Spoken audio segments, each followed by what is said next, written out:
А Б мына жиында К тиісті N А тең 11 болса, А қосу Б тең 7К мәнінің ықтималдығы.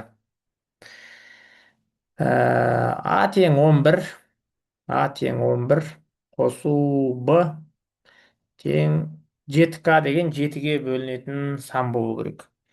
7-ге бөлінетін сан болу керек. Енді бізде былай болады ғой. Өткен аптада нұсқа бойынша тексергенде аны 11 десе, бұны демек 11 деп алмау керек деп қарастырғанбыз. Бірақ ресми түрде, жоқ, бұл жерде барлық мүмкін жағдай қарастыр деп тұр екен, демек екі түрлі жауапты да қарастырамыз. Сонымен, шамамен бізде былай болады, екі түрлі жағдай болады, екеуін де қарастырамыз. Бірінші, 1, 2, 3, 4, 5, 6, 7, 8, 9.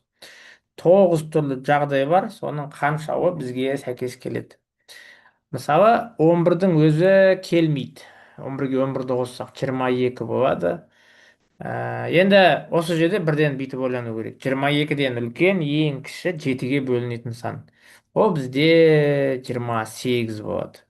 28 болу үшін сонда бірден 17-ні қоямыз. 28-ден кейін 7-ге бөлінетін сан 35. 35 үшін енді бұл жерге жаңағы 24 керек. Сонда бұл жерде 17 ғана бар. Сонда 9-дан 1 болады.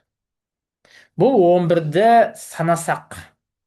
Ал егер 11-ді санамасақ, онда жауап 8-ден 1 болады. Өйткені 11-дің өзі саналмайды, сол кезде 8 жағдайдың біреу. Бәрібір де 17 ғана келеді. Сонда бізде 9-дан 1, 8-ден.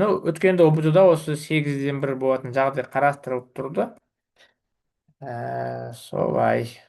9-дан 1 немесе 8-ден 1 болу керек.